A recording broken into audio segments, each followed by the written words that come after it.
Welcome back to Women Writers in Chinese History.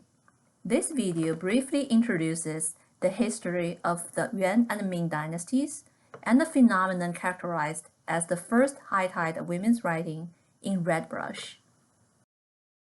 First, to review, our last lecture refers to the fall of the Southern Song dynasty and the rise of the Mongol Empire during the 13th century. The animation on this slide shows the process of the Mongol expansion over the century. The Yuan dynasty was founded by Genghis Khan's grandson Kublai Khan in 1271. In 1279, the Yuan dynasty fully conquered the southern Song territory. About 90 years later, the Yuan dynasty fell and was replaced by the Ming dynasty, which is a Han Chinese dynasty. In terms of world history, one notable event during the Yuan dynasty was Marco Polo's travel to China. Polo spent most of his stay in Yuan China, 17 years or so, under Kublai Khan's reign. The travelogue Polo brought back to Europe on Yuan China's wealth later stimulated the European Age of Discovery, during which various European kingdoms sought after new maritime routes to Asia for trade and quote-unquote discovered the New World, that is the Americas, in the process. Within Chinese history itself, one important change is that in 1272, Kublai Khan established the Yuan dynasty's capital in present-day Beijing, which he then named Dadu, the Great Capital. Later, except for the first several decades of the Ming dynasty, Beijing continued to serve as the imperial capital of the Ming and Qing dynasties. The Yuan dynasty initially adopted policies to suppress and marginalize Han Chinese scholars. The civil examination was suspended for several decades until 1313, when the system was restored under the Renzong of Yuan dynasty. Losing the opportunity at political advancement for a long period, Han scholars had to locate other forms of employment. Some of them, for instance, began to write dramas, or what's called variety plays, 杂剧, during the time. The performance of variety plays became increasingly popular during the Yuan dynasty. Yuan variety plays were operas of sort. They consist of arias through which the characters tell their stories or express their feelings. This is the basic form for all other types of traditional Chinese dramas later on. From the background music in this slide, you may get a sense how these arias sounded like. As more and more educated men participated in the creation of drama, lyrics to these dramatic arias became a mature poetic genre known as qu during the Yuan dynasty. Similar to Shi poetry of the Tang dynasty or Ci poetry of the Song dynasty, qu as a literary form became strongly tied to the Yuan dynasty in Chinese literary history under the term Yuan arias or Yuan qu. Female characters often have a prominent presence in Yuan dramas. Early on, we have mentioned a famous drama named Autumn in the Han Palace, Han Gongqiu, which reenacts Wang Zhaojun's story.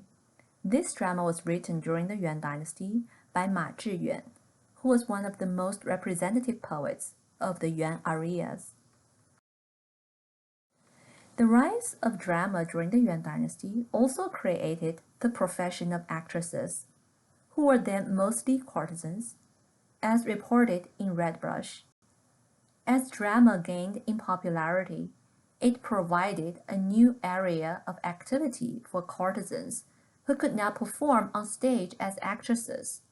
In the final days of the Yuan dynasty, Xia Tingzhi compiled a small book entitled Houses of Pleasure, Qinglou Ji, which was composed of brief biographical notes on the most famous actresses of the preceding century.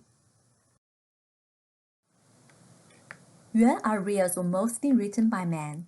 Nevertheless, we do have tentative signs of female authorship of the genre, and some were possibly written by actress courtesans. The most notable case is a suite of arias ascribed to a Lady Wang, a Dadu actress courtesan, Wang Shi, Dadu Geji. This suite includes 16 songs in the voice of Su Xiaoqing, the female protagonist of a love story that was quite popular from the 12th to the 15th century. Su Xiaoqing was a courtesan in love with a scholar named Shuang Jian. Later, when Shuang Jian had to travel away for his official duties, the madam of the brothel tricked Su Xiaoqing into believing that Shuang Jian had betrayed her and sold her to a wealthy merchant. Nevertheless, while she was traveling to the merchant's hometown, Su Xiaoqing found out that Shuang Jian remained faithful, and she managed to reconnect with Shuang Jian by writing a poem on the wall of a monastery. Finally, the lovers got back together, and the story ended happily. The love story of Su Xiaoqing and Shuang Jian had many adaptations.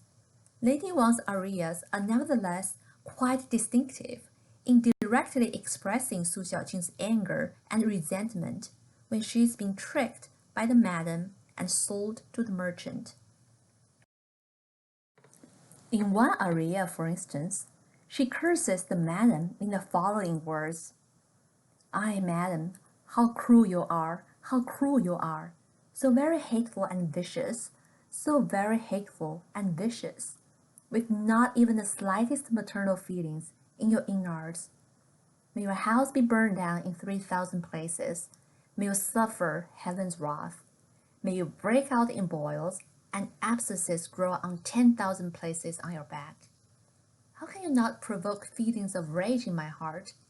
You enjoy yourself in piles of money, and so toss me away into the water to meet with banishment."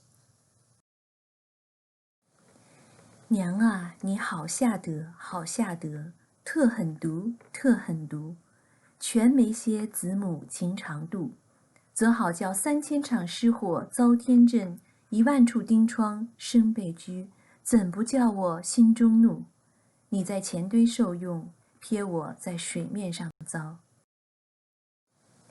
In another aria, she thus describes her travel with the merchant she detests. Boarding his boat is like mounting the scaffold. Going down into the hold is like descending into hell. Leaning against the mast pole is like leaning against an execution pole.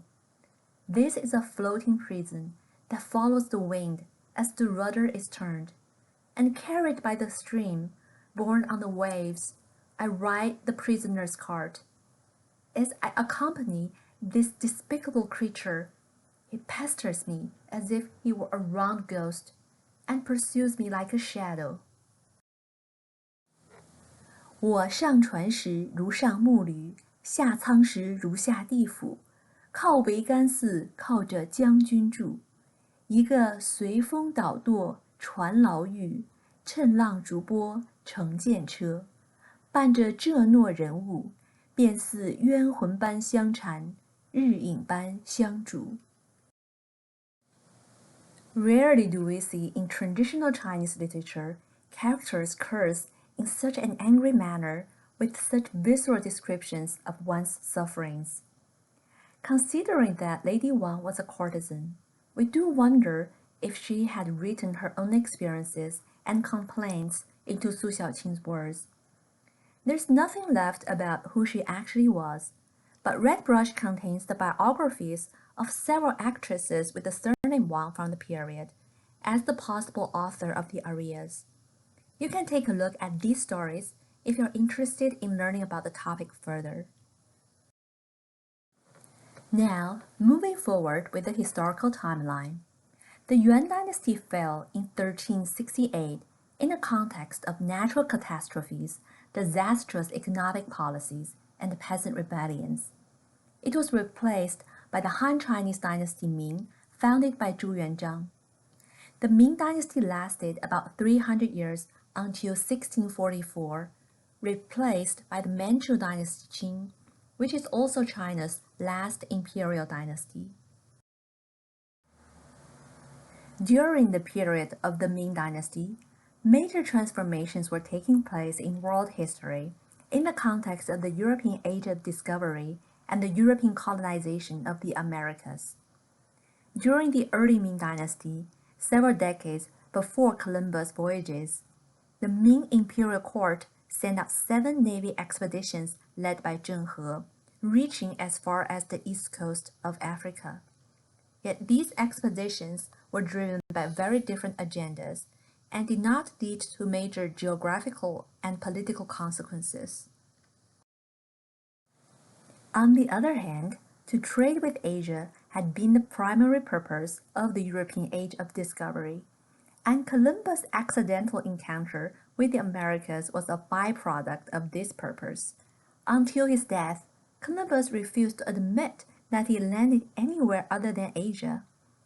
Meanwhile, other explorers, such as Vasco da Gama and Ferdinand Magellan, led expeditions that founded new maritime routes that actually led to Asia.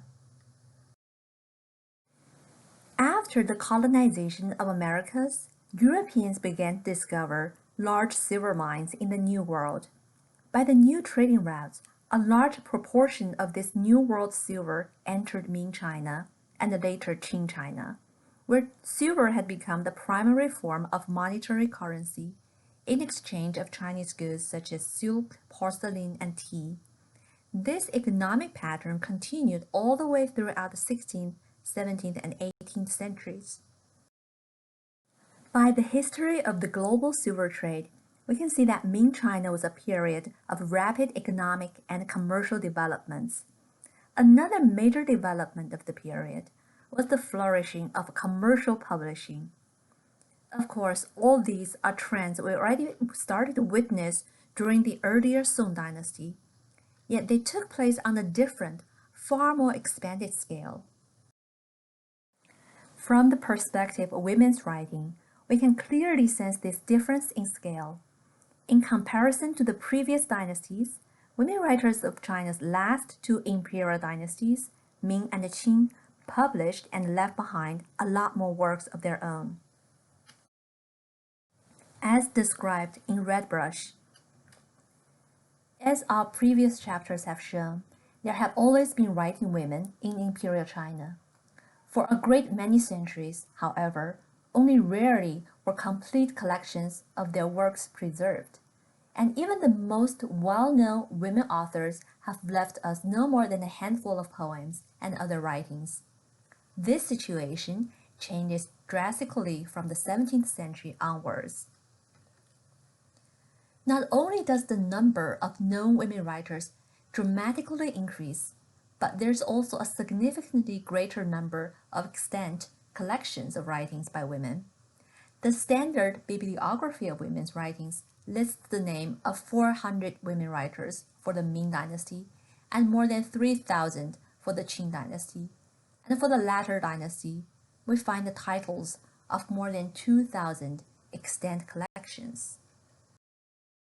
Furthermore, even taking into consideration the far greater numbers of male writers during the period and the greater survival rate of women's writings as we move closer to modern times, the sudden explosion of women writers in the final decades of the Ming Dynasty and their conspicuous presence throughout the Qing Dynasty is nothing short of extraordinary.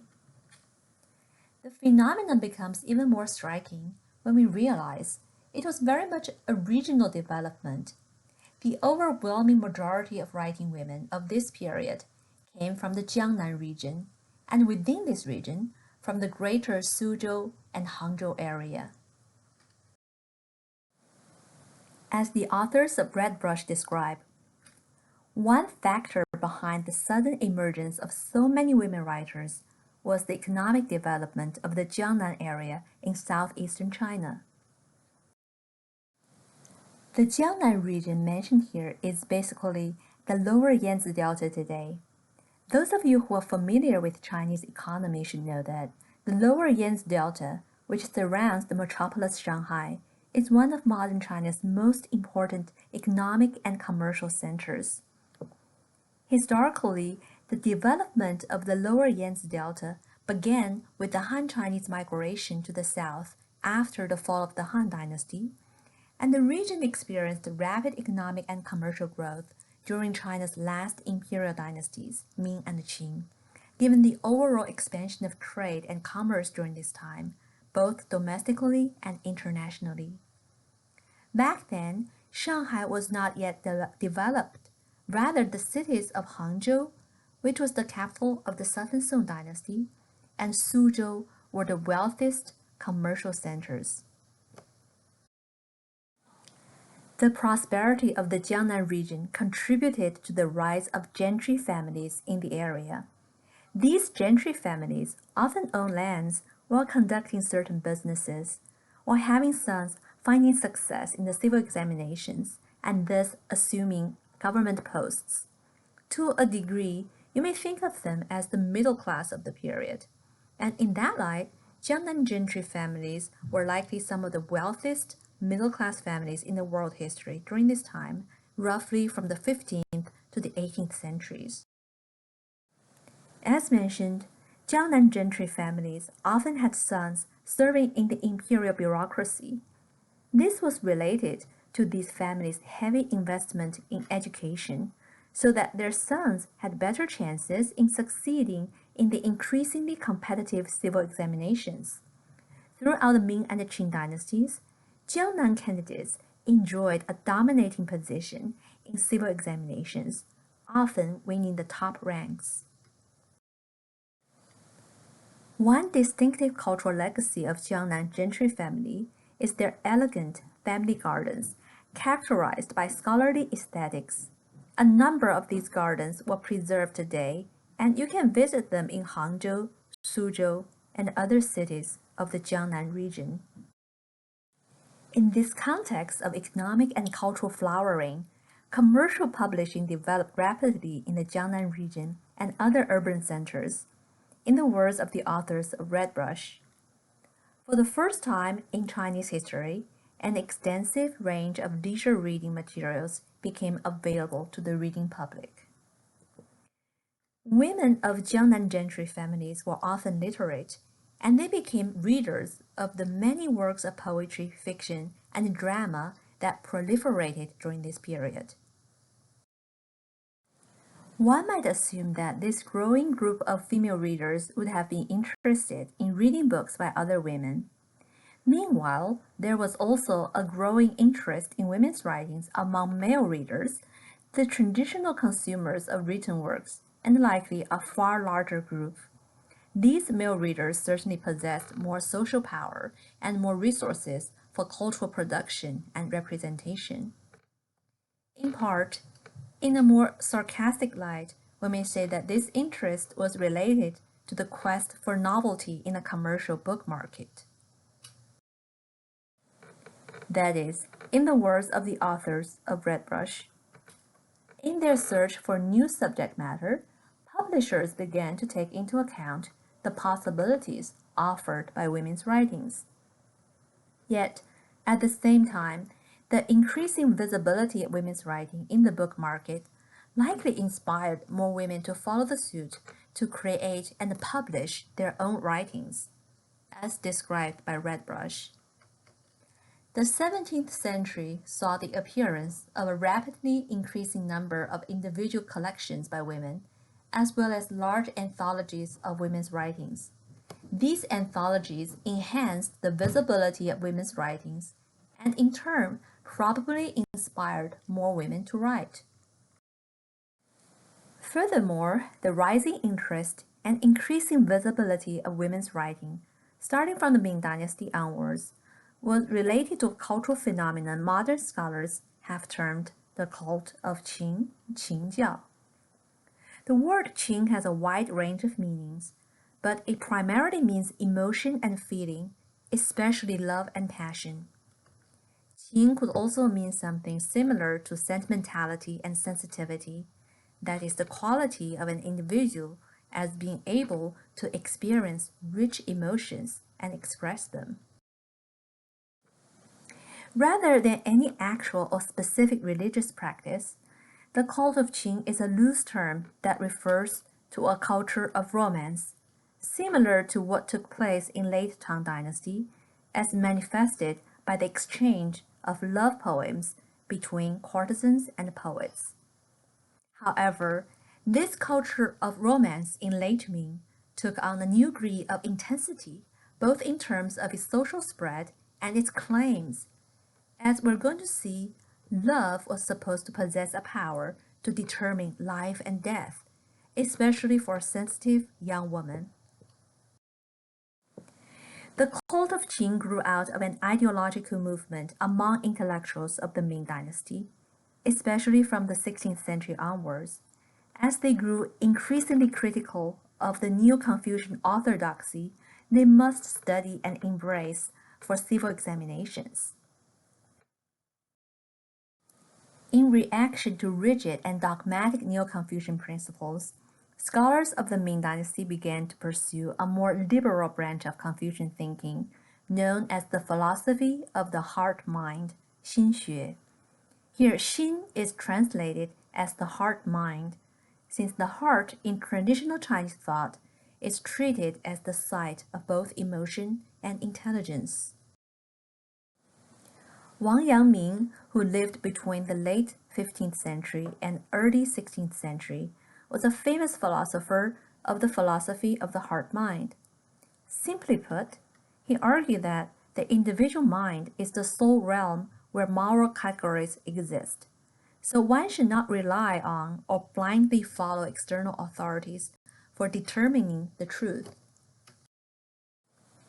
The most liberal and the most anti-establishment philosopher of the heart-mind school was Li Zhi.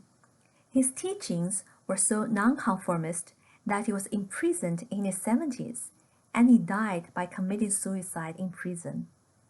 Li Zhi titled his collection of essays "Book to be Burned," 焚书. He was aware that it would be persecuted by the authorities.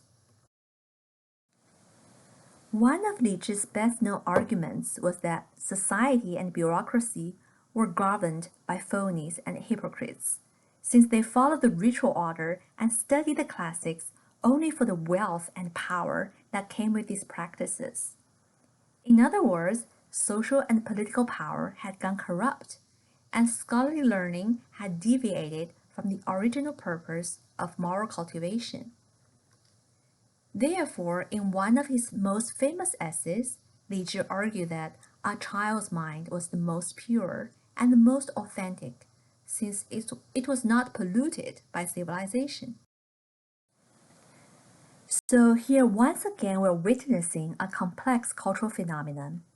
On the one hand, we can characterize the gender attitude among followers of the philosophy of the heart-mind and of the cult of Qing as more liberal and progressive.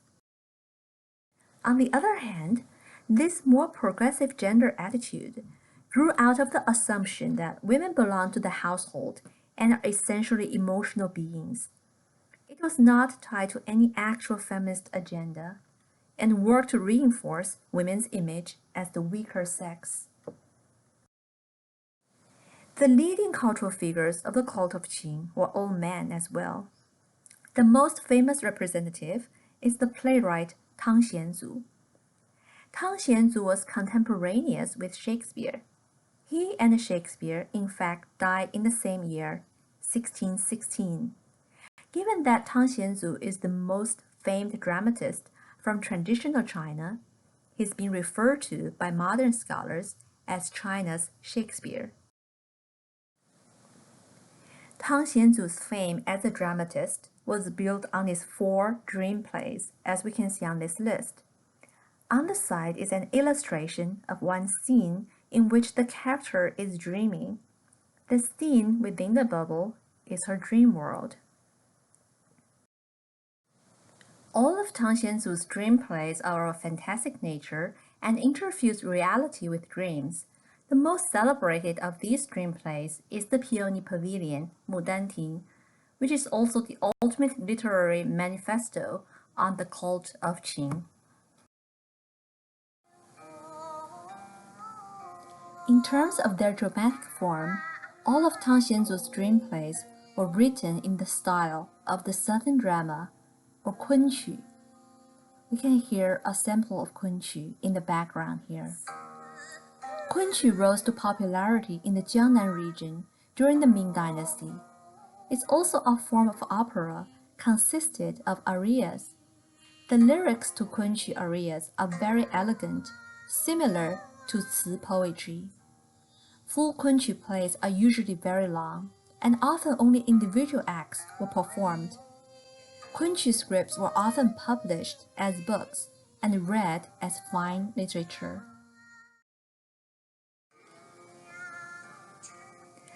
The Peony Pavilion is a classic Kunqu play and focuses on a young girl named Du Liniang, whose name basically means Du, the beautiful girl. Her name has been translated as bridal in an English translation of the play, and you'll soon see why based on the plot. As the story of the play goes, Du Liniang was the daughter of a scholar official and was idling all day in her secluded state as an upper-class young lady. She was turning 16 and happened to enter the deserted family garden one day. It was springtime. She saw flowers blooming amidst dilapidated buildings in the garden and felt that they're analogous to her own fate, as she was wasting away her youth without anything to hope for or anyone to love. Returning to her chamber after the garden visit, Du Liniang had a dream in which she encountered a handsome scholar. They fell in love with one another immediately at the Peony Pavilion of the garden. Waking up from the dream, Du Liniang became lovesick and soon died of illness. Later, after many twists and turns, Du Liniang, in her ghost form, found her dream lover Liu Mengmei, and they began to live together. Finally, through magical rituals and the power of love, her lover revived her, and they became husband and wife in reality.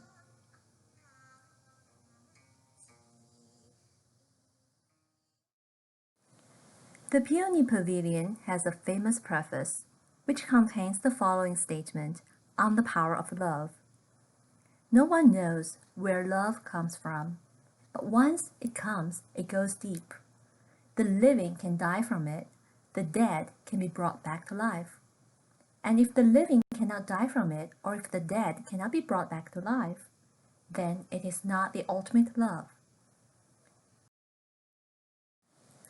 情不知所起，一往而深。